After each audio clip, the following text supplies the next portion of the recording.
Welcome back to SSPTV News presented by Samsung Productions and the Hazelton Standard Speaker. And now here's your weekly community feature. It's called Only CPR, which I know a lot of people aren't comfortable doing the mouth-to-mouth resuscitation, and especially now in the world of COVID, I'm sure they would be even more skeptical about doing that. So what is this and how do we do it, Only CPR? Pretty much in like older teens and in adults, you can do the hands-on CPR. However, in young infants and children, they prefer that you actually do a regular CPR class to learn how to do this. And we're actually going to perform that for you. So if you come upon the scene for someone who is actually in a situation where they are, in a true cardiac arrest, what we tell the patients to do and what we tell the community to do right away is, first of all, if there is someone else there, shout out for help, of course.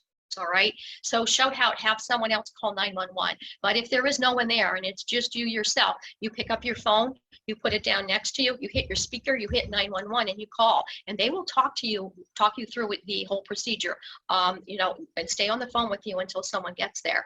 So in the meantime, if you know exactly what what we teach you in the community out there, so what I'm going to show you how to do is basically you're going to just pick this hands up, you're going to put your one hand right in the middle of the patient's chest, and you're actually going to take your hands, put your second hand, use the weight of your body, and you're going to do compressions, and you're going to go down as far as you can, maybe up to maybe 2 inches approximately, and you're going to do these compressions.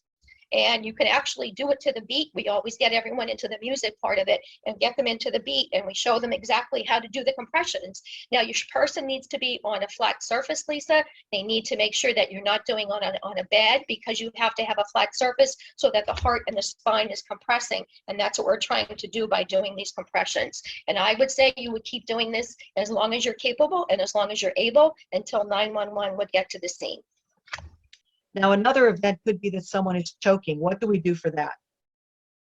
All right, so Lisa, what's called the Heimlich maneuver, and this is done when a patient or a person out in the community is alert and conscious.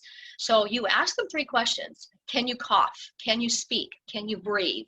If they cannot answer any of those questions, then you know that you need to intervene. So if you have someone in a restaurant, what they should do is they should put their hands up to their neck, and this is called the universal sign that I am choking.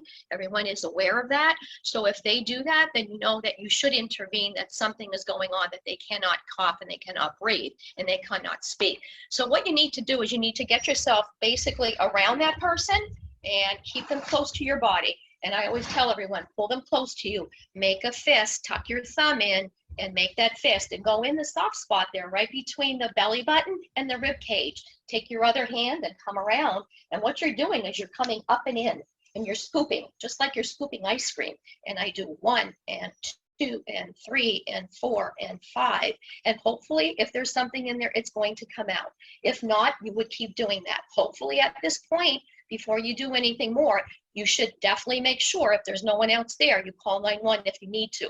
If the person collapses, you need to actually drop them to the floor, and you need to make sure that at that point, what do you need to do? We need to do CPR. And that's really Heimlich, and that's really that all it entails. And you actually have to just keep doing that until hopefully, and I've seen it, where actually the object can actually fly right out very forcefully. And hopefully that's what you want.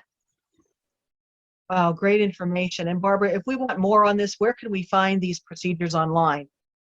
So you can actually go to the American Heart Association website. They have everything online, everything about hands-on CPR, about taking CPR classes. With COVID now, everyone needs to realize we are not doing any in-person recertification classes, but you can actually take them as a WebEx, and then they will just talk you through that, and you can actually still get certification if you wanted to take a true CPR class. For the hands-on classes, I'm hoping that maybe by the summer we will resume those classes at the Health and Wellness Center, in the Fitness Center, and we will try to get those started back up.